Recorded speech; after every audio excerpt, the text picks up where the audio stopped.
الحمدللہ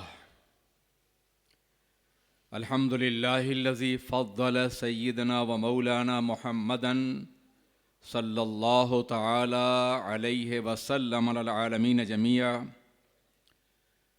واقامہ یوم القیامۃ للمذنبین المتلوثین الخطائین الہالکین شفیعا فصلی اللہ تعالی علیہ وعلی کل من ہوا محبوب و مرضی لدیہ صلاۃً تبقى وتدوم بدوام الملک الحی القیوم ونشهد ان لا الہ الا اللہ وحدہ لا شریک لہ ونشهد ان سیدنا و مولانا محمدا عبدہ ورسولہ اما بعد فاعوذ باللہ من الشیطان الرجیم بسم اللہ الرحمن الرحیم ان اللہ و ملائکتہ یصلون علی النبی یا ایہا الذین آمنوا صلوا علیہ وسلموا تسلیما اللہم صل علی سیدنا مولانا محمد معدن الجود والکرم وآلہ الکرام اجمعین۔ نظر آئی ہے دنیا میں ہوا ناسازگار اپنی، گلے باغ خلیلی بھیج دے باد بہار اپنی۔ طریق مصطفیٰ کو چھوڑنا ہے وجہ بربادی، طریق مصطفیٰ کو چھوڑنا ہے وجہ بربادی، اسی سے قوم دنیا میں ہوئی ہے بے وقار اپنی۔ وہ بیٹھے ہوں اٹھا ہو بارگاہ ناز کا پردہ، کہانی در پہ کہتا ہو شفیق جانثار اپنی۔ محب محترم امیر سنی دعوت اسلامی حضرت علامہ شاکر نوری رضوی مد ذلکم العالی وبارک اللہ فی حیاتکم واطال اللہ عمرکم۔ عزیز محترم اندلیب باغ رسالت حضرت قاری رضوان صاحب قبلہ، عزیز محترم حضرت مولانا محمد حسین صاحب، مولانا حافظ محمد جمیل صاحب اور حضرت علامہ مد ذلہ العالی، آئیے ہم اور آپ انتہائی احترام و عقیدت کے ساتھ اپنے اور ساری کائنات کے مرکز عقیدت آقائے دو جہاں حضور رحمت عالم تاجدار مدینہ سرور کائنات محمد الرسول اللہ ارواحنا فدا صلی اللہ علیہ وسلم کی بارگاہ بیکس پناہ میں درود پاک کی نظریں پیش کر لیں۔ اللہم صلی علی سیدنا مولانا محمد معدن الجود والکرم وآلہ الکرام اجمعین۔ الحمدللہ کم و بیش پون صدی، چوتھائی صدی معافیہ گزر چکی ہے کہ یہاں سنی دعوت اسلامی کے اجتماعات منعقد ہوتے رہے ہیں۔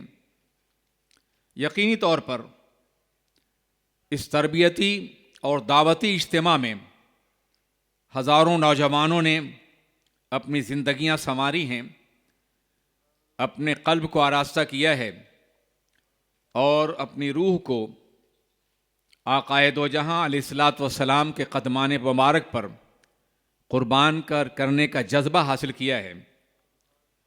مولانا شاکر صاحب سال میں ایک بار تو تشریف لاتے ہیں اور کبھی کبھی دو بار بھی، لیکن مولانا یونس صاحب یہاں مستقل موجود ہیں اور عقیدے اور مسلک کے اعتبار سے تربیت کا کام انجام دیتے ہیں۔ ہمارے نوجوان علماء میں سے حضرت مولانا ارشد مصباحی ہیں، مولانا جمیل صاحب ہیں، مولانا محمد حسین صاحب ہیں اور دوسرے رفقا ہیں جو ایک بہترین کام کر رہے ہیں۔ پروردگار عالم ان سب کی عمروں میں برکتیں عطا فرمائے اور ان کی خدمات کو قبول فرمائے۔ حضرات گرامی، میں آج صرف ایک حدیث پاک سناؤں گا آپ کو، اور اس حدیث پاک کے مضمرات، اس حدیث پاک کے حوالے سے ہماری معاشرتی، ہماری معاشی، ہماری اخلاقی زندگی پر جو اثرات مرتب ہونے والے ہیں اس کی تھوڑی سی وضاحت کروں گا۔ اللہ کے رسول علیہ الصلوۃ والسلام نے ایک واقعہ بیان فرمایا۔ واقعہ بیان فرمانے والی وہ ذات ہے جو ہر دور کو، ہر عصر کو، ہر زمانے کو اپنی نگاہ رسالت سے دیکھ رہی ہے۔ لوگوں کے لیے ماضی کے واقعات صرف روایت ہوں گے مگر پیغمبر اعظم کے لیے ماضی کے واقعات مشاہدہ ہیں. میرے آقا نے جو کچھ بیان فرمایا ہے یہ ان کا اپنا مشاہدہ ہے. وہ ارشاد فرماتے ہیں کہ گزشتہ قوموں میں کچھ لوگ تھے جن میں سے 3 افراد کسی سفر پہ روانہ ہوئے. شام ہو رہی تھی، ابر چھایا ہوا تھا، موسم کے تیور بگڑے ہوئے تھے. خیال تھا کہ شاید سفر کو جاری نہ رکھ سکیں، تو انہوں نے ایک غار میں پناہ لی. اسی لیے اس حدیث کا نام حدیث غار ہے. اور جو روایت کی گئی ہے حضرت عبداللہ ابن عمر رضی اللہ تعالیٰ عنہ سے، راوی کی عظمت کے ساتھ ساتھ حدیث پاک کی عظمت بھی واضح ہو سکے گی. میرے آقا سے جناب عبداللہ ابن عمر نے سنا. یہ وہ عبداللہ ابن عمر رضی اللہ تعالیٰ عنہ ہیں کہ جن کے عظیم باپ سیدنا عمر فاروق نے انہیں خلافت سے منع کر دیا تھا، خلیفہ نہ بننا. اس کی ایک وجہ تو یہ تھی کہ کہیں خلافت موروثی نہ بننے پائے، اور دوسری بڑی وجہ یہ تھی کہ روایت حدیث کا جو کام وہ کر رہے ہیں وہ قیامت تک جاری رہے ان کے ذریعے سے.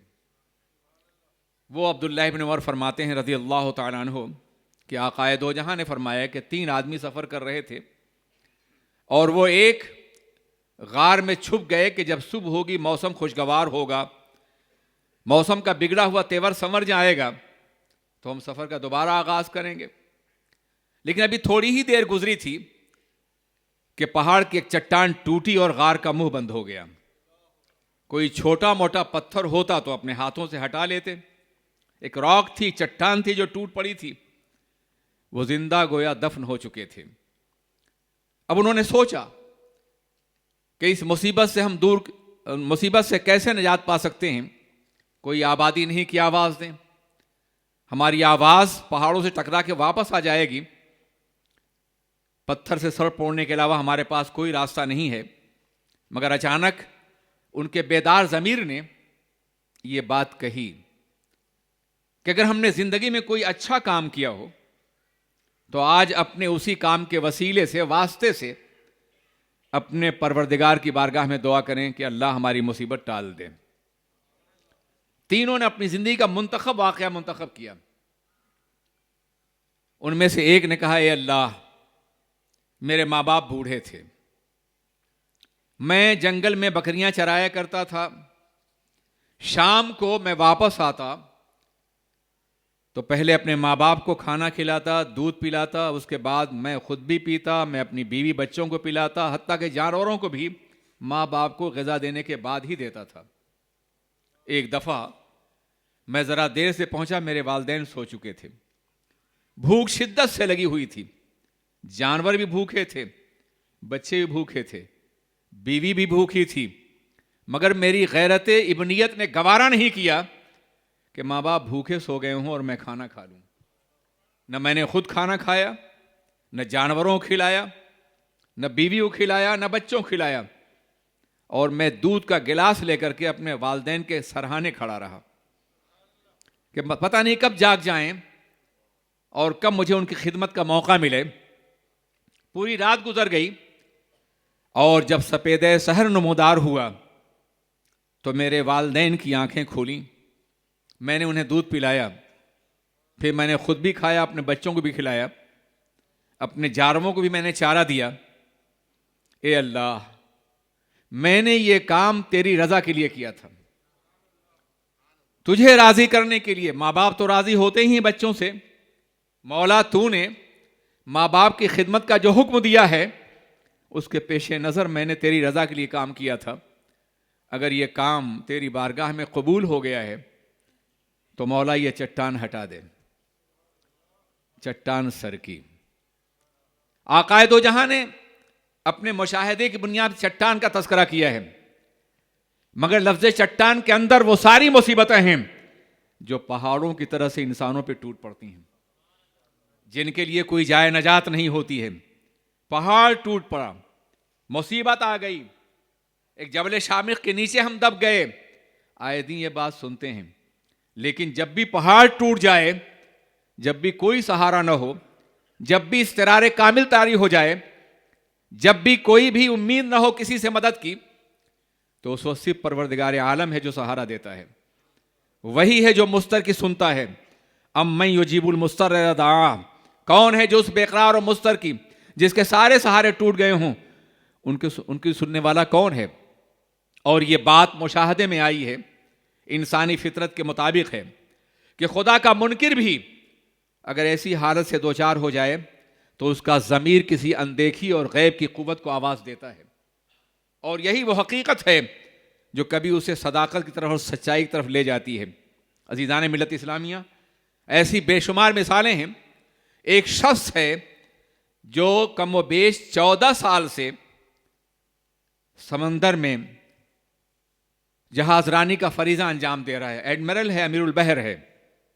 ایک دفعہ ایسا ہوا کہ اچانک بادل گھر گئے، ٹاور لائٹ بجھ گئی، ستارے حجاب میں چلے گئے، سمت کا تعین نہیں تھا، موجوں پہ موجیں اٹھ رہی تھیں، طوفان سفینے سے ٹکرا رہا تھا، ڈوبنے کے قریب تھے، بچنے کی کوئی امید نہیں تھی کہ اچانک اسے قرآن پاک کی ایک آیت کریمہ جو کسی مسلمان سے سنی تھی وہ آ گئی ذہن میں، کہ اللہ نے فرمایا ہے کافروں کو مثال دیتے ہوئے کہ ان کی مثال ایسی ہے کہ جیسے موجوں پہ موجیں اٹھ رہی ہوں، ہاتھ پہ ہاتھ نہ دکھائی دے رہے ہوں، روشنی بجھ چکی ہو، تاریکیوں میں گھرے ہوئے ہوں۔ تو اس نے سوچا کہ پیغمبر اعظم نے کبھی سمندر کا سفر نہیں کیا تھا، میں نے 14 سال تک سمندروں میں باضابطہ جہاز چلایا ہے، جب تک یہ بات میرے مشاہدے میں نہیں آئی تھی یہ منظر کشی میں بھی نہیں کر سکتا تھا۔ یقیناً قرآن اللہ کا کلام ہے جو سمندروں کا خالق ہے۔ ضمیر نے آواز دی کہ یقیناً پیغمبر سچے ہیں، اور انہوں نے کہا کہ اے محمد کے اللہ صلی اللہ علیہ وسلم، اس مصیبت سے نجات دے، میں تیری بارگاہ میں سجدہ ریز ہوں گا۔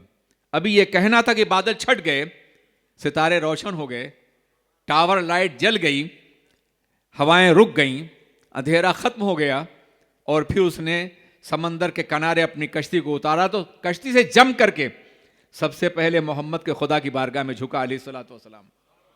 پتہ ہی چلا کہ انسان کے ضمیر میں خدا کی گواہی موجود ہے۔ وہ جو الست میں اس نے کہا تھا، اللہ نے الست بربکم، اور ہم نے بلا کہا تھا، اسی بلا کی تلاش میں دنیا میں آیا ہے، اپنے رب کی حقیقت کو وہ جانتا ہے۔ اگر نبی کی ہدایت مل گئی تو منزل مقصود پا جاتا ہے، اور نبی کی ہدایت نہ ملی تو مظاہر میں گم ہو کے رہ جاتا ہے۔ عزیزان ملت اسلامیہ، بہر کیف انہوں نے، وہ تو مسلمان تھے، انہوں نے اپنے رب کی بارگاہ میں دعا کی، چٹان ٹل گئی۔ اب آئیے میں ذرا اس کی تفصیل بتاؤں۔ ماں باپ، مولانا نے بہت سی ذمہ داریاں ماں باپ کے حوالے سے بتائی ہیں، بتاتے رہتے ہیں۔ بچوں کی ذمہ داریاں کیا ہیں؟ اولاد کی ذمہ داریاں کیا ہیں؟ عزیزان ملت اسلامیہ، قرآن عظیم نے ماں باپ کے حوالے سے جو ہدایت عطا فرمائی ہیں وہ بڑی اہم ہیں۔ اللہ تبارک و تعالیٰ کی عبادت کے بعد جو سب سے اہم ذمہ داری ہے وہ ماں باپ کی خدمت کی ہے۔ اللہ کی عبادت کو ترجیح حاصل ہے، وہ حق اللہ ہے۔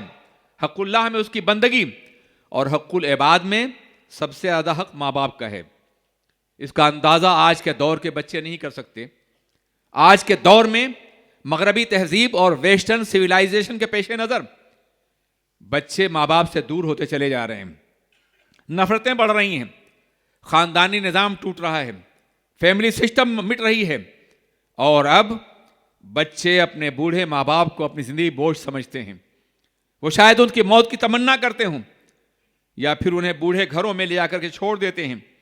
خدا نہ کرے ہمارا معاشرہ ایسا ہو، ہماری سوسائٹی ایسی ہو، خدا نہ کرے ہم اولڈ ہاؤسز میں اپنے بوڑھے ماں باپ کو لے جا کے چھوڑ دیں۔ فرض ہے ماں باپ بچوں پر، بوڑھے ماں باپ ضرورت مند اس کی خدمت کرنا فرض ہے، جیسے نماز فرض ہے، جیسے روزہ فرض ہے، جیسے حج اور زکوٰۃ فرض ہے، ویسے یہ بھی فریضہ ہے کہ اگر ماں باپ بوڑھے ہوں تو بچوں کی ذمہ داری ہے کہ وہ ان کی خدمت کریں، ان کا ہر طرح خیال رکھیں، کہیں سے بھی انہیں محرومی کا احساس نہ ہونے دیں، کہیں بھی انہیں آئسولیٹ نہ ہونے دیں، کہیں بھی انہیں تنہا نہ ہونے دیں، کہیں بھی ان کو درد اور اضطراب اور کرب میں گھرنے نہ دیں، اس لیے کہ انہوں نے بے پناہ خدمت کی ہے بچوں کی۔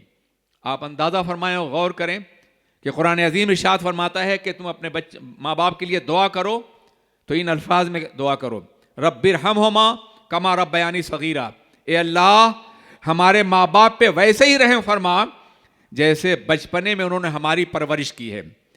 رب اور ربیانی کا مصدر ایک ہی ہے۔ بہت حسین انداز ہے اپنے بندوں کو توجہ دلانے کے لیے۔ اللہ فرماتا ہے کما ربیانی صغیرا، میرے بندو اپنے ماں باپ کے لیے اس طرح دعا کرو، میں رب ہوں، میں پروردگار ہوں، مگر میری ربوبیت کا اظہار تمہارے ماں باپ کے ذریعے سے ہوا ہے۔ میں خالق ہوں مگر ماں باپ کے ذریعے سے تمہاری تخلیق ہوئی ہے۔ میں پالنے والا ہوں مگر ماں باپ کے ذریعے سے تم پلے ہو، اس لیے میری رحمت اسے کیسے فراموش کر دے جو میرے حکم کی تعمیل میں تمہاری تربیت میں لگی رہی ہے۔ کما ربیانی صغیرہ۔ عزیزان ملت اسلامیہ، ایک وجہ تو یہ تھی، دوسری وجہ یہ تھی کہ اللہ تبارک و تعالیٰ یاد دلانا چاہتا ہے کہ تم اپنے بچپنے کو یاد کرو، جب تم چل نہیں سکتے تھے تمہارے ماں باپ چلاتے تھے، تم کھا نہیں سکتے تھے تمہارے ماں باپ تمہارے منہ میں لقمہ ڈالتے تھے، تم بستر پہ غلاظت کرتے ماں باپ محبت سے دھوتے تھے، تم نادانی کی باتیں کرتے اس پہ مسکراتے تھے، تمہیں ایک دو روز تک نہیں، شباب کی آمد سے پہلے تک انہوں نے تمہارا بوجھ اپنے بازو میں اٹھائے رکھا، تمہاری پرورش کی، تمہیں پالا، اور تمہاری ماں نے 9 مہینے تک تمہارے وجود کا بوجھ اپنے شکم میں برداشت کیا، 2 سال تک اپنا خون جگر دودھ کی شکل میں پلایا۔ وہ بہت عظیم ہیں، اس لیے اس طرح دعا کرو کہ جس طرح انہوں نے ہماری پرورش کی ہے، اللہ تبارک و تعالیٰ ان پہ رحم فرمائے۔ عقائد و جہاں حضور رحمت عالم صلی اللہ علیہ وسلم نے ماں باپ کے لیے دعا کو ہماری نمازوں کا حصہ بنا دیا ہے۔ دعائے معصورہ ہے، رب اجعلنی مقیم الصلاۃ ومن ذریتی ربنا وتقبل دعا ربنا اغفر لی ولوالدی وللمؤمنین یوم یقوم الحساب۔ ایک بچہ اگر نمازی ہے، دیندار ہے اور پرہیزگار ہے تو 1 سال میں ماں باپ کو یاد نہیں کرتا، کبھی کبھی یاد ہے، ہر نماز میں یاد کرتا ہے، ہر نماز میں اپنے پروردگار کی بارگاہ میں دعا کرتا ہے، اے اللہ ان پہ رحم فرما، انہیں بخش دے۔ عزیزان ملت اسلامیہ، عقائد و جہاں حضور رحمت عالم نے فرمایا، کسی نے پوچھا حضور ماں باپ کا حق، آپ نے فرمایا ہما جنتوں کا و ناروں کا، تمہارے ماں باپ تمہاری جنت بھی ہیں اور تمہاری دوزخ بھی ہیں، ان کی خدمت کرو گے جنت میں جاؤ گے، اور اگر ان کی خدمت سے منہ موڑو گے تو جہنم کے دہکتے ہوئے شعلوں سے ہمکنار کر دیے جاؤ گے۔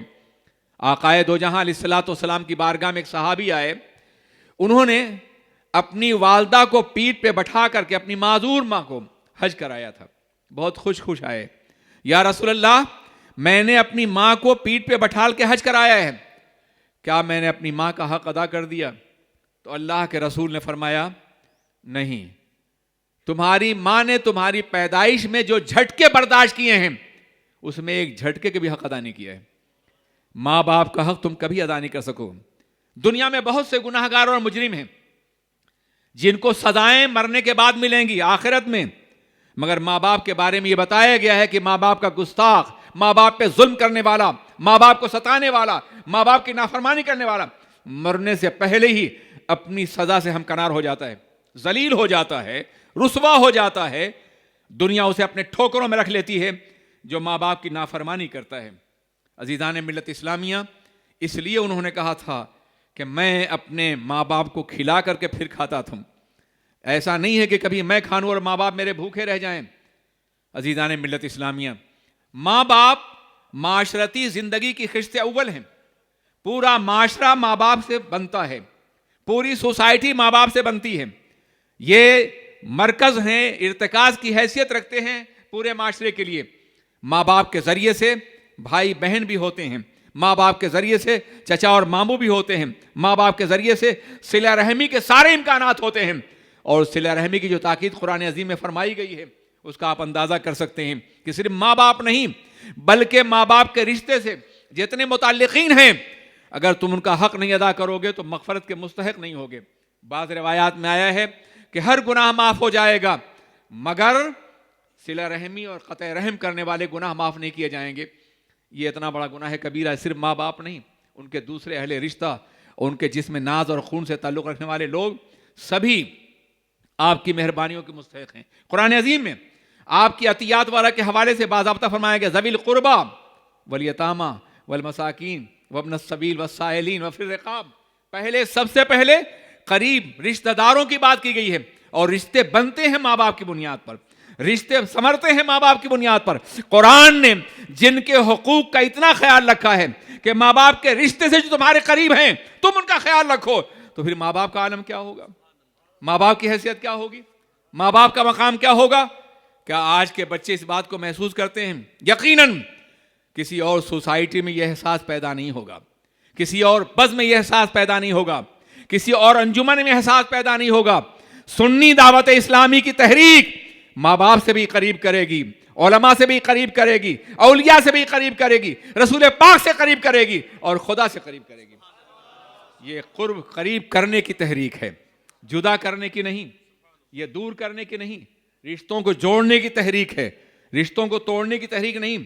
ہماری تحریک محبت کی تحریک ہے، ہماری تحریک احترام کی تحریک ہے، ہماری تحریک عقیدت کی تحریک ہے. پہلے انسان ماں باپ سے محبت کرتا ہے، اپنے استاد سے محبت کرتا ہے، اولیاء کرام سے محبت کرتا ہے، سرور کائنات سے محبت کرتا ہے، اور پھر خدا سے محبت کرتا ہے. یہ رشتہ محبت کا رشتہ ہے، یہ رشتہ احترام کا رشتہ ہے. اسی لیے میں کہا کرتا ہوں اپنے نوجوان داعیہ سنی دعوت کے نوجوانوں سے کہ خبردار کبھی کسی کو کچھ مت کہنا، ہمیشہ ہر ایک کا احترام کرنا. ہم احترام کی روایت قائم کرنا چاہتے ہیں، احترام کا ماحول قائم کرنا چاہتے ہیں. ہم بتاتے ہیں کہ ہم کس طرح سے آقا دو جہاں کی مقدس سنت پر عمل کر کے دین کا کام کر سکیں گے، اس قافلہ زندگی کو اور قافلہ نور کو کیسے ہم آگے بڑھا سکیں گے. بلا شبہ دعوت کے مختلف طریقے ہیں، تبلیغ کے مختلف طریقے ہیں. کچھ لوگ وہ بھی ہیں جو بہت برہنہ انداز سے باطل عقیدوں کی تردید کرتے ہیں، وہ صحیح ہیں، بلا شبہ وہ صحیح ہیں. اس لیے کہ آج باطل جس برہنہ انداز سے ہم پہ حملہ آور ہو رہا ہے اس کا جواب بھی اسی انداز سے دیا جائے گا.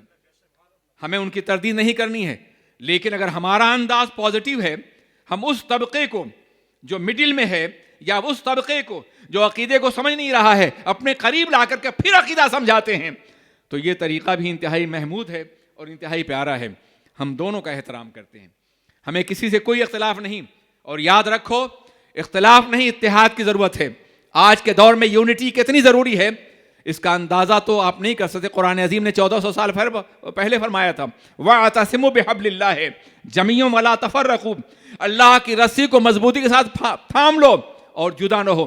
اللہ کی رسی قرآن بھی ہے، اللہ کی رسی شریعت بھی ہے، اور اللہ کی رسی سرور کائنات کی ذات بھی ہے.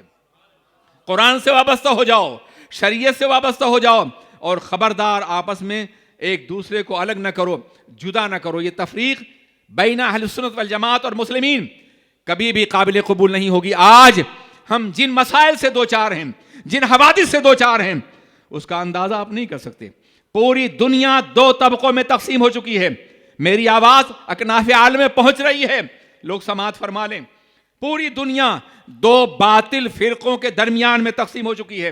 ایران، عراق، شام، لبنان اور بھی بہت سے علاقے، اور اب اور بھی ہوں گے. یہ روافظ کا علاقہ ہے.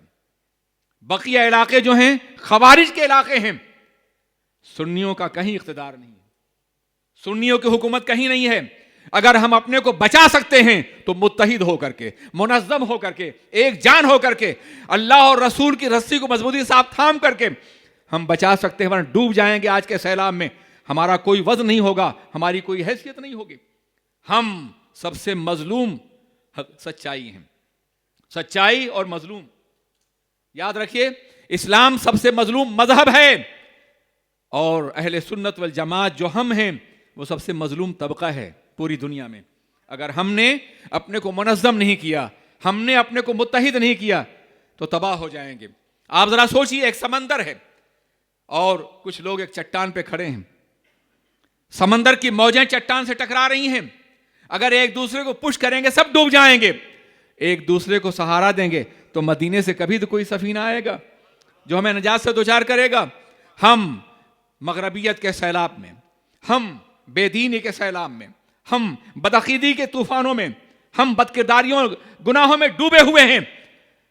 آج اگر ہم اپنے کو متحد نہیں کریں گے، منظم نہیں کریں گے، ہم نے اپنی ترجیحات جو ہم نے خود تیار کی ہیں قرآن و حدیث کے نہیں، ان کی بنیاد پر اگر ہم نے تفریق کا معاملہ پیدا کیا تو ہمارا نام بھی نہیں ہوگا.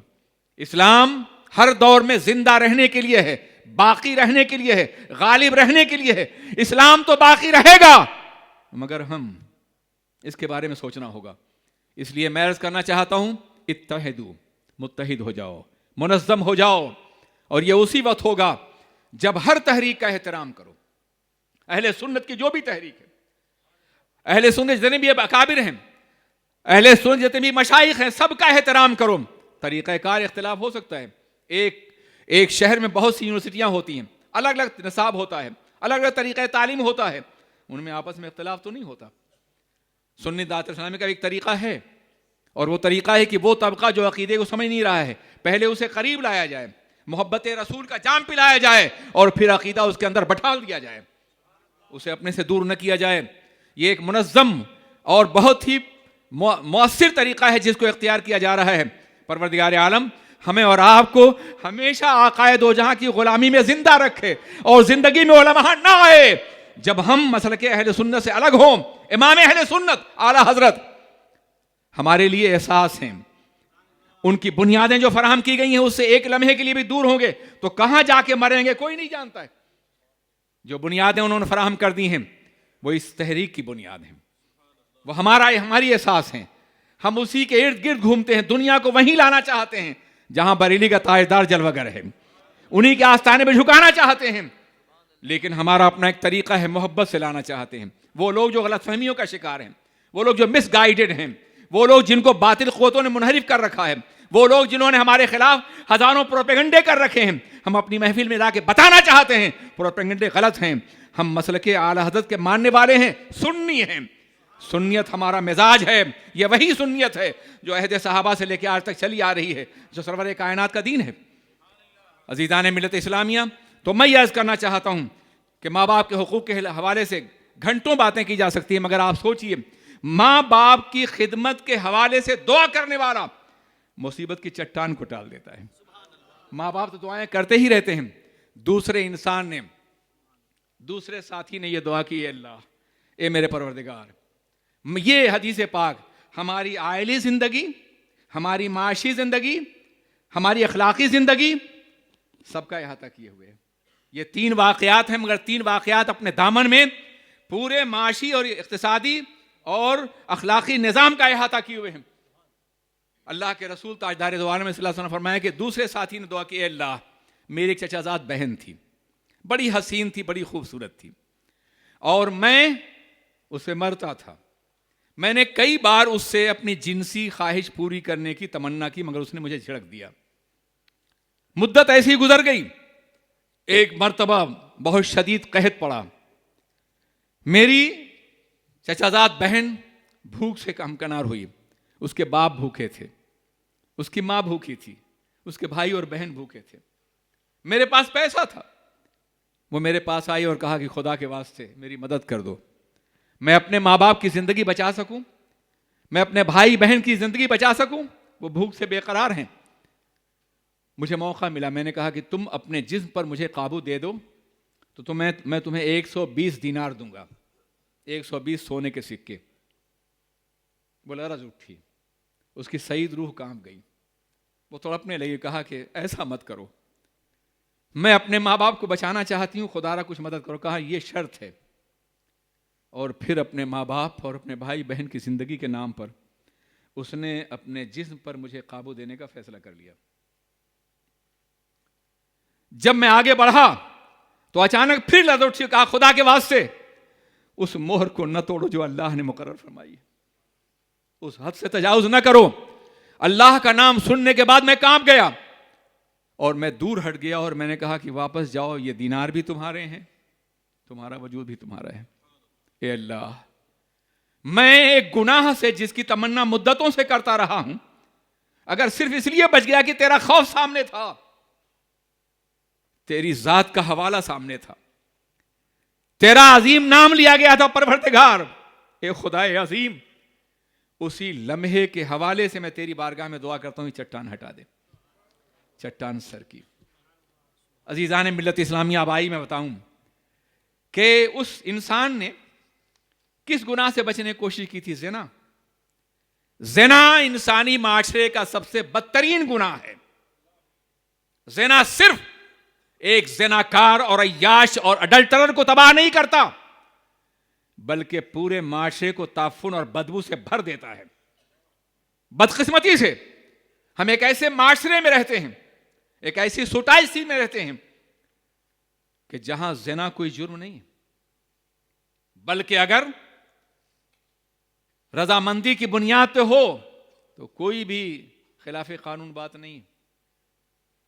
ہاں, اگر بیوی کے ساتھ بھی کوئی جبر کرے تو زنا بالجبر کا ارتکاب تو کرے گا قانوناً وہ, لیکن کوئی بھی راضی ہو جائے تو یہ قانون ہے.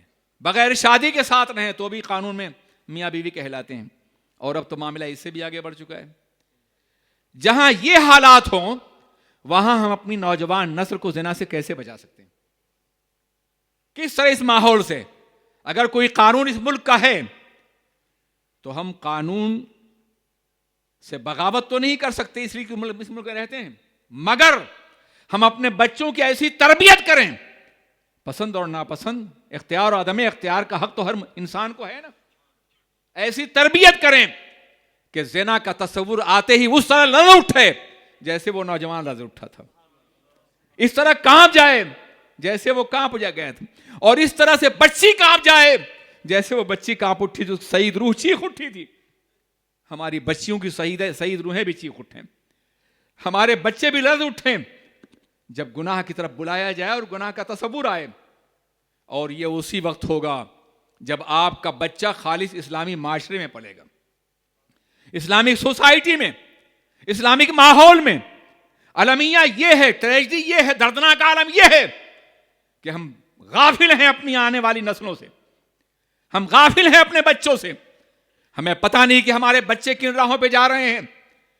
چند لمحوں کے لیے گھر پہ آ کے سکون مل سکتا تھا, مگر پہلے برائیاں بازاروں میں تھیں, آج برائیاں شبستانوں میں اور سلیپنگ روم میں اور کمروں میں آ چکی ہیں. آج دنیا بھر کی برائیاں بچوں کی فنگر ٹپ کے نیچے ہیں. آج اسے برائی کرنے کے لیے کسی میدان کی تخلیے کی, کسی جنگل کی تلاش نہیں ہے. وہ جب چاہے کسی بھی برائی کو دعوت دے سکتا ہے. ان حالات میں بچوں کو کیسے بچایا جائے گا؟ کس طرح سے ان کو زنا سے بچائیں گے؟ اتنا بڑا گناہ ہے زنا کہ قرآن عظیم ارشاد فرماتا ہے وَلَا تَقْرَبُوا الزِّنَا, زنا کے قریب بھی نہ جاؤ. زنا کرنا تو بہت بڑی بات ہے, یہ تو عظیم گناہ ہے, سنسار کر دیا جاتا ہے شریعت میں. زنا کے قریب بھی نہ جاؤ. قریب نہ جانے کا کیا مطلب ہے؟ قریب نہ جانے کا مطلب ہے کہ وہ سارے موانع اور سارے رغائب جو زنا کی طرف لے جانے والے ان سے بچو.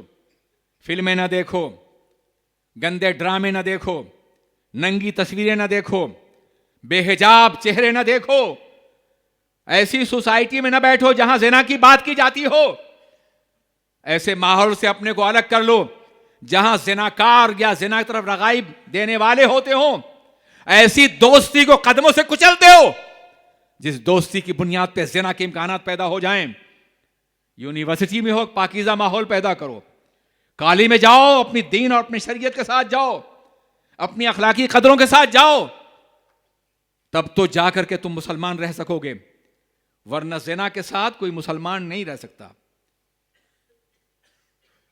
حدیث پاک میں آیا ہے کہ زانی جب زنا کرتا ہے تو مومن نہیں ہوتا. وہ صراحتاً فرمایا گیا. کیا مطلب ہے؟ اس کی بعض توجیحات تو یہ کی ہیں محدثین نے اور شارحین حدیث نے کہ جب زنا کرنے والا زنا کر رہا ہوتا ہے تو فرشتہ اس کا ایمان چھین کے دور کھڑا ہو جاتا ہے. فرشتہ انتہائی پاکیزہ مخلوق ہے, نورانی مخلوق ہے. وہ دناست کو اور گندگی کو پسند نہیں کرتی, چاہے وہ گناہ ہو, گندگی ہو, یا جسم پہ لگی ہوئی گندگی ہو. یہی وجہ ہے کہ اگر کسی بھی غسل فرض ہو جائے تو جلدی غسل کر لے, فرشتہ اس وقت دور ہو جاتا ہے. دور سے نامہ اعمال کو لکھ رہا ہوتا ہے, دور سے مشاہدہ کر رہا ہوتا ہے, اور زانی سے تو بہت دور ہو جاتا ہے. اور جب تک وہ توبہ نہ کر لے دوبارہ اس کا ایمان اس تک واپس نہیں آتا. فقہا کا وہ طبقہ اور کلامین کا وہ طبقہ جو گناہ کو کبھی کبھی کفر کے مرادف سمجھتا ہے, اس نے تو براہ راست کہا ہے وہ کافر ہو جاتا ہے. آپ اندازہ فرمائیں کہ زنا کا ماحول کتنا عام ہے. پہلے کچھ مقامات تھے جہاں بچے بچ سکتے تھے, یعنی آج سے 1 صدی پہلے, 50 سال پہلے جو اسکول ہوتے تھے وہاں کچھ اخلاقی تعلیم ہوتی تھی, کچھ مورل ویلیوز ہوتی تھی, کچھ ایٹیکیٹس ہوتے تھے. لیکن آج اسکولوں میں, کالجوں میں کوئی اخلاقی تعلیم نہیں ہے. وہ نوجوان کمزور سمجھا جاتا ہے جو کسی لڑکی کو دعوت گناہ نہ دے رہا ہو. یہ المیہ ہے آج کے دور کا. کالج بھی برے ہیں, یونیورسٹیاں بھی بری ہیں, جائیں ضرور مگر اتنے سمر کے جائیں کہ ہر برائی کو ٹھوکر مارنے کی طاقت پیدا ہو. تعلیم بے پناہ ضروری ہے, اس کے بغیر آپ دنیا میں کوئی کامیابی حاصل نہیں کر سکتے. اور سرور کائنات تو تعلیم کا انقلاب برپا کرنے کے لیے آئے تھے, اس لیے تعلیم تو حاصل کرنا ضروری ہے.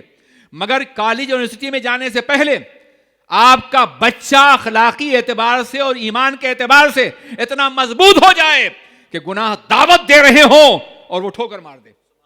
اور یہ اسی وقت ہوگا جب آپ سنی دعوت اسلامی سے وابستہ ہوں گے, جب علماء کے قریب جائیں گے, جب آپ کے بچوں کے دل میں غیرت پیدا کی جائے گی, اخلاقی قدریں پیدا کی جائیں گی, احساس سے گناہ بیدار کیا جائے گا اور ایمان کی قدروں کا کے جلووں کو نمایاں کیا جائے گا.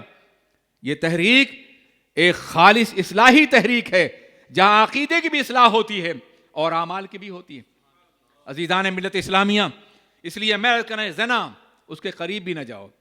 آج عالم یہ ہے کہ کالج محفوظ نہیں, یونیورسٹی محفوظ نہیں, بازار محفوظ نہیں, اور اب گھر بھی محفوظ نہیں. آج گھر بھی محفوظ نہیں ہے, گھر میں بھی وہ ساری برائیاں موجود ہیں, خواہ ماں باپ واقف ہو یا نہ ہو, مگر بچہ اپنی زندگی میں مبتلا ہے. اب تو انٹرنیٹ اور دوسری چیزوں نے اتنا تنہا کر دیا ہے کہ باپ بیٹھا ہے, بچہ کھیل رہا ہے, بیوی کھیل رہی ہے, اپنے مصارف میں ہے, یعنی تنہا کر دیا ہے. گھنٹوں باپ بیٹے بیٹھے رہتے ہیں اور بات کرنے کا موقع نہیں ملتا. گھنٹوں میاں بیوی بیٹھے رہتے ہیں اور پیار کے 2 جملوں کو ترس جاتا ہے انسان. کیا یہ بھیانک ماحول نہیں؟ کیا لرزہ خیز ماحول نہیں ہے؟ اس ماحول میں اگر آپ نے اپنے بچوں کو دین کی تعلیم نہیں دی, اور صرف تعلیم کافی نہیں, تعلیم دماغ سنوارتی ہے اور عشق رسول دل کو آراستہ کرتا ہے. تعلیم سے یہ تو سمجھ میں آتا ہے کہ یہ چیز بری ہے, آتی ہے یہ بات, لیکن اگر یہ کسی چیز کو برا سمجھ لینا کافی ہوتا تو کون شرابی نہیں جانتا کہ شراب بری چیز ہے؟ کون زانی نہیں جانتا کہ زنا بری چیز ہے؟ کون ڈرگ استعمال کرنے والا نہیں جانتا کہ ڈرگ بری چیز ہے؟ سب جانتے ہیں, اس کے نقصانات سے واقف ہیں, قسطوں میں مرتے ہوئے دیکھتے ہیں. ہاسپٹل میں سب سے پہلے پوچھا جاتا تم شراب تو نہیں پیتے ہو؟ یہ بات ہے, اس قدر عام ہے برائی, اس کے باوجود لوگ پیتے ہیں نا. کیوں؟ اس لیے کہ دماغ تو برا کہتا ہے, دل نہیں کہتا. دل کو میں کوئی اثر نہیں پیدا ہوتا, دل مائل نہیں ہوتا. یہ دل محسوسات کا گھر ہے, جذبات کا گھر ہے, امنیات کا گھر ہے, خواہشات کا مرکز ہے یہ دل. اس دل میں وہ خواہش پیدا کر دو جو مدینے سے وابستہ ہو, وہ خواہش پیدا کر دو جو شریعت مطہرہ کے لیے ہو. جذبے کو جذبہ کاٹتا ہے, خواہش کو خواہش کاٹتی ہے, تمنا کو تمنا کاٹتی ہے. اپنے دلوں میں ایسا جذبہ پیدا کر لو, ایسی خواہش پیدا کر لو, ایسی تمنا پیدا کر لو کہ دوسرا کوئی جذبہ, کوئی خواہش, کوئی تمنا تمہارے دل پہ غلبہ نہ حاصل کر سکے. اور اس کے لیے ضروری ہوگا کہ اپنے بچوں کی بہترین تربیت کی جائے. بچے اللہ کی بخشی ہوئی امانت ہیں. کل میدان قیامت میں ان سے پوچھا جائے گا تم نے نماز کیوں نہیں پڑھی, روزہ کیوں نہیں رکھا, آوارگی کیوں کی, گناہ کیوں کیے, زنا کیوں کیا, شراب کیوں پی. تو کہیں یہ بچے یہ نہ کہہ دیں کہ ہمارے ماں باپ نے ہمیں تعلیم نہیں دی تھی, ہمیں پیٹ اور دھندا سکھایا تھا, کالج بھیجا تاکہ ہم بہترین نوکری حاصل کر سکیں, لیکن ہمیں اخلاق کی تعلیم نہیں دی, قرآن نہیں پڑھایا, سجدے کا شعور نہیں دیا. اس وقت جب گناہوں کے بوجھ سے ہماری کمر ٹوٹ رہی ہوگی, ہم اپنے بچوں کا بوجھ کیسے اٹھا سکیں؟ مجھے بتائیے کیا طریقہ ہوگا ہمیں اپنے بچوں کے بچانے کا؟ اس روز تو ہم ان کے گناہوں کی بنیاد پہ خود داخل ہوں گے جہنم میں. خدا نہ کرے ایسا وقت آئے, ایسا لمحہ آئے. میرے عزیز ساتھیوں, حضرت شاہ حضرت محدث دہلوی رحمۃ اللہ تعالی علیہ وہ مدینہ مکہ مکرمہ میں گئے. مکہ مکرمہ میں انہوں نے دیکھا شاہ ولی اللہ محدث دہلوی کہ میں ذرا دیکھوں کہ جوار کعبہ میں رہنے والے آرام کرنے والے مرحومین کیسے ہیں.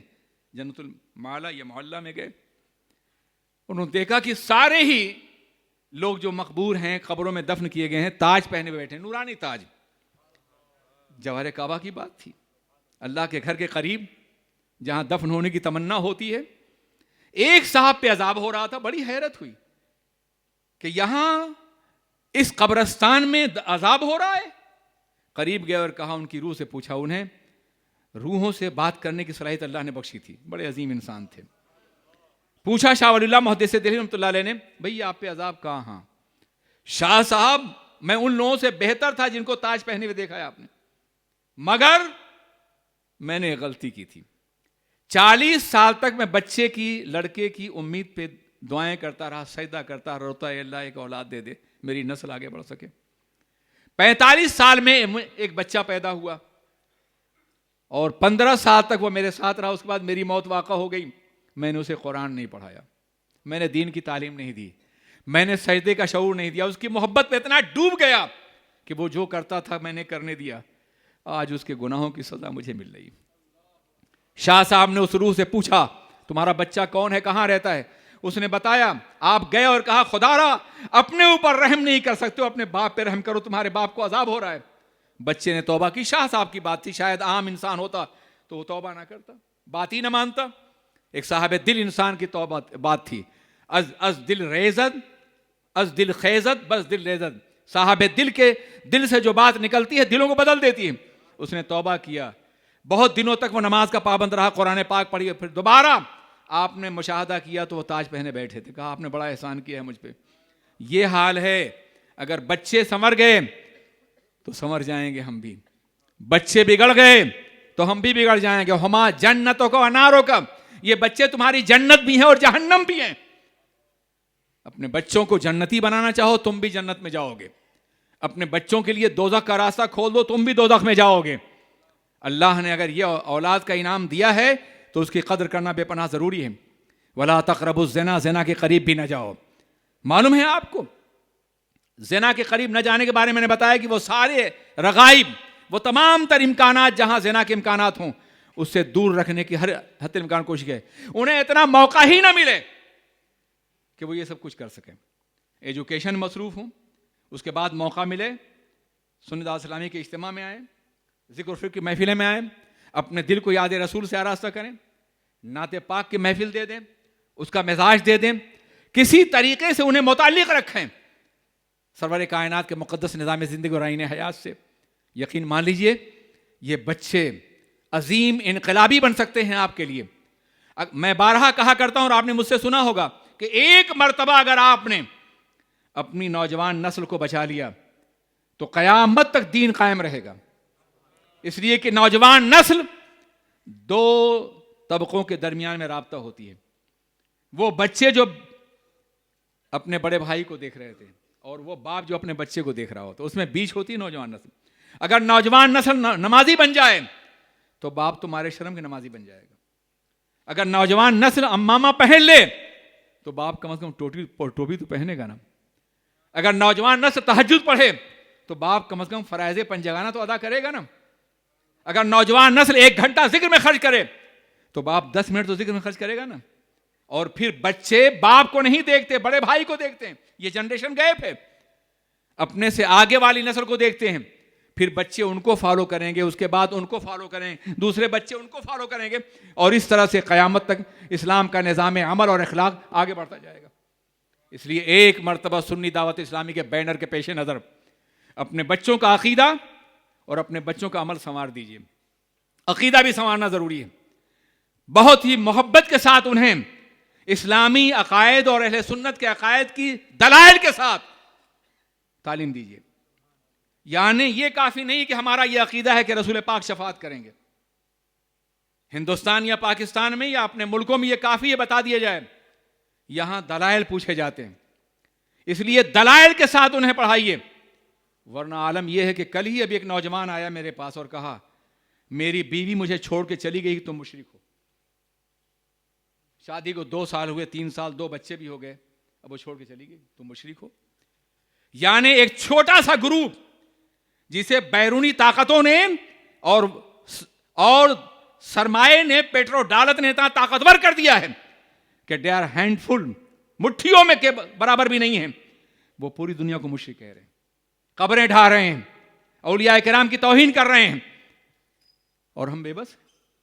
تو اگر ہمارا بچہ عقیدے میں پختہ نہیں ہوا، بچپنے ہی میں اس کے عقیدے کو اتنا مضبوط نہیں کر دیا گیا کہ یونیورسٹی میں جانے سے پہلے وہ ہر باطل فرقے کا جواب دینے قابل ہو جائے، اس وقت تک ایمان بچانا مشکل ہے.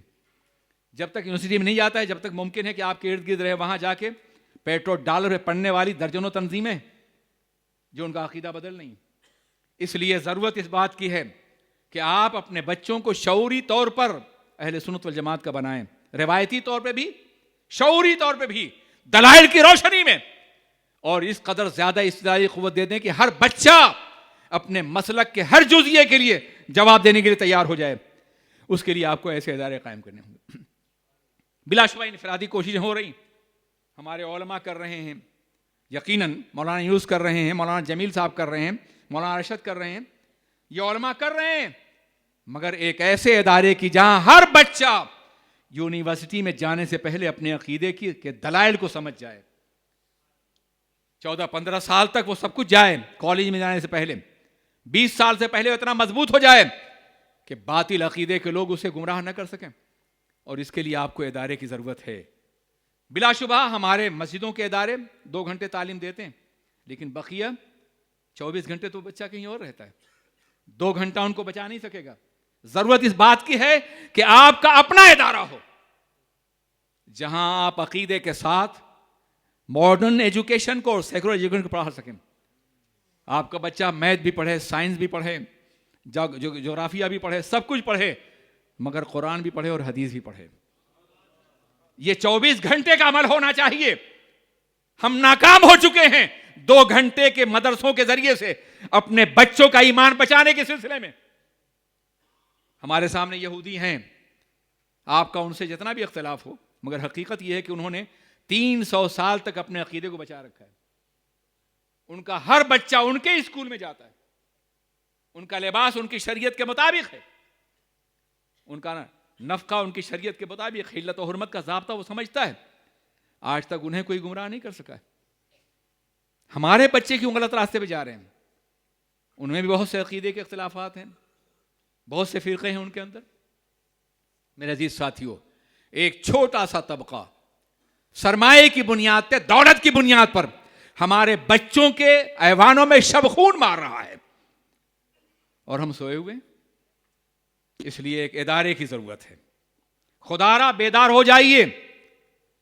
ایک ایسا ادارہ جہاں ہر بچہ پورے اسکول کے ٹائم میں اسلامی ماحول میں پروان چڑھے، اسلامی سوسائٹی میں، اور وہ بچہ ملک کے لیے بھی مفید ہو.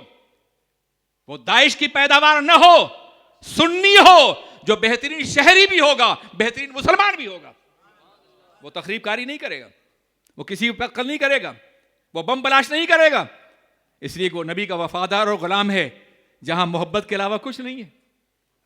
اس لیے ان اداروں میں مسلک کی بھی تعلیم ہو، اسلامی اخلاق اور روایات کی بھی ہو، یعنی صحیح اسلام، دا ریئل اسلام ان کے ذہنوں میں اتارا جائے، تاکہ اسلام کا چہرہ بھی دنیا کے سامنے ایک خوبصورت چہرہ، حسین چہرہ. اسلام دنیا کا سب سے حسین مذہب ہے. اس میں ہر حیثیت بہت طویل، ہر فرد کا عمل بہت طویل گفتگو چاہتا ہے. اب آخری بات سماعت فرما لیں. میرے عزیز ساتھیوں، تیسرے ساتھی نے دعا کی کہ اے اللہ، میں کاشتکار بھی تھا اور تاجر بھی تھا، میں جانوروں کو پالتا تھا، فارمنگ کرتا تھا، کھیتی کرتا تھا، اور میرے کچھ مزدور تھے. ایک مرتبہ میں نے اپنے مزدوروں کو تقسیم کیا ان کی اجرت، تو ایک مزدور نے کہا کہ اسے آپ اپنے پاس رکھ لیں، میں دوبارہ آؤں گا تو مجھے دے دیجیے گا. میں نے رکھ لیا. وہ صاحب غائب ہو گئے. میرے ذہن میں خلجا رہا کہیں یہ ختم نہ ہو جائے. اور پھر میں نے اسے کاروبار میں لگا دیا اور جانوروں کی پیدائش میں لگا دیا. بہت دنوں کے بعد وہ آئے اور کہا میری مزدوری. کہا یہ جنگل میں جتنی گائیں ہیں, جتنی بھیڑیں ہیں, جتنی بکریاں ہیں, یہ سب تمہاری ہیں. کہا حضور مذاق کر رہے ہیں آپ, میں تو مزدوری مانگنے آیا ہوں. کہا یہ تمہاری مزدوری ہے. میں نے تمہاری اجرت کو اس خیال سے کہ کہیں ایسا نہ ہو کہ ضائع ہو جائے, اور آج کا دور تو انفلیشن کا ہے نا, کل جو 100 پاؤنڈ ہے وہ 90 پاؤنڈ بن جائے گا. تو کہا کہیں ضائع نہ ہو جائے, میں نے اسے لگا دیا ہے جانوروں کی پیداوار میں, فارمنگ میں, اور یہ سب تمہارا ہے. اس نے اللہ کا شکر ادا کیا اور ایک غریب مالدار بن گیا. یہ ایک معاشی انقلاب تھا جو اللہ کے رسول نے برپا فرمایا تھا. ہمارا اخلاقی حیثیت, ہمارے عقیدے کی حیثیت, یہ معاشی انقلاب تھا. اللہ کے رسول آقائے دو جہاں نے فارمنگ کو بھی عبادت قرار دیا ہے اور تجارت کو بھی عبادت قرار دیا ہے. میرے آقا نے فرمایا التاجر الصدوق الامین مع الانبیاء والصدیقین والصالحین, سچا اور امانت دار تاجر انبیاء کے ساتھ, صدیقین کے ساتھ اور صالحین کے ساتھ اٹھایا جائے گا. اتنا بڑا مقام جو شہیدوں کا ہے, اس لیے اتنا بڑا مقام ہے کہ اللہ کے نبی جانتے تھے کہ ایک دور آئے گا کہ جب معاشرے کی تشکیل تجارت کی بنیاد پر ہوگی. آج کالونیل دور ختم ہو چکا ہے, مگر نئی کالونیاں بزنس کی بنیاد پہ تشکیل پا رہی ہیں, تجارتوں کی بنیاد پر ضمیر اور عقیدے خریدے جا رہے ہیں. اس لیے تجارت کو عبادت قرار دیا ہے آقائے دو جہان. سرور کائنات نے سچا اور امانت دار تاجر انبیاء کے ساتھ ہوگا, صدیقین کے ساتھ ہوگا, صالحین کے ساتھ ہوگا. اور اگر آپ تاریخ اسلامی کا مطالعہ کریں, میں نے یہ بات کبھی بامبے میں کہی تھی ان کے اجتماع میں, تو کسی نادان نے کہا تھا مولانا کل یہ کہیں گے کہ علماء نے سب کچھ کیا ہے. ظالموں, علماء ہی نے کیا ہے, تاجروں ہی نے کیا ہے. اگر آپ اسلام کی پوری تاریخ کا مطالعہ کریں تو دنیا کے جتنے سمندری اور ساحلی علاقے ہیں وہاں اسلام تاجروں سے پھیلا ہے. ہندوستان میں تاجر پہلے آئے تھے, فاتح بعد میں آئے. افریقہ کے تمام علاقوں میں تاجر پہلے آئے تھے. انڈونیشیا جو اس وقت سب سے بڑا ملک ہے مسلمانوں کا, وہاں تاجروں, عرب تاجروں کی کشتی ٹوٹ گئی تھی, وہ اپنا مال لے کے انڈونیشیا میں اترے, مال تجارت بھی بیچا اور دلوں میں ایمان بھی بیچا. انہوں نے دلوں میں ایمان ہی منتقل کیا. لفظ بیچا سے رجوع کرتا ہوں میں عرض کرنا چاہتا ہوں, سوچیے اور غور فرمائیے کہ تجار نے ہر دور میں ایک بڑا کام کیا ہے, آج بھی بڑا کام ہو سکتا ہے اگر عدل کی بنیاد پہ ہو, انصاف کی بنیاد پر ہو. آپ اندازہ فرمائیں, یتیم کا مال, اس کے لیے فرمائیں گے ولا تقربوا مال, یتیم کے مال کے قریب نہ جاؤ, مگر احسن طریقے سے. وہ احسن طریقہ کیا ہے؟ اگر تم چاہو تو ان کے مال کو کاروبار میں لگا دو اور انہیں ان کا حق دے دو تاکہ وہ بڑے ہونے کے بعد نقصان سے دو چار نہ ہو. یتیم کا مال کھانے والا جہنم کی آگ کھاتا ہے پیٹ میں, لیکن اگر مال کاروبار میں لگا کہ یتیم کی حیثیت کو بڑھا دیا جائے تو یہ احسن ہے قرآن عظیم کی نگاہ میں. اس لیے تجارت بھی عبادت ہے. اور زراعت کے بارے میں میرے آقا نے فرمایا کہ اگر میں یہ بتا دوں کہ کسی بنجر زمین کو آباد کرنے کا کتنا ثواب ہے تو دنیا میں کوئی زمین بنجر نہ رہ جائے. حضرات, یہ 3 واقعات تھے تجارت کے حوالے سے, معیشت کے حوالے سے, اخلاق کے حوالے سے اور ماں باپ کی خدمت کے حوالے سے. اس میں ہمارے لیے ہزاروں نصیحتیں انشاءاللہ. پھر کبھی. السلام علیکم ورحمۃ اللہ وبرکاتہ.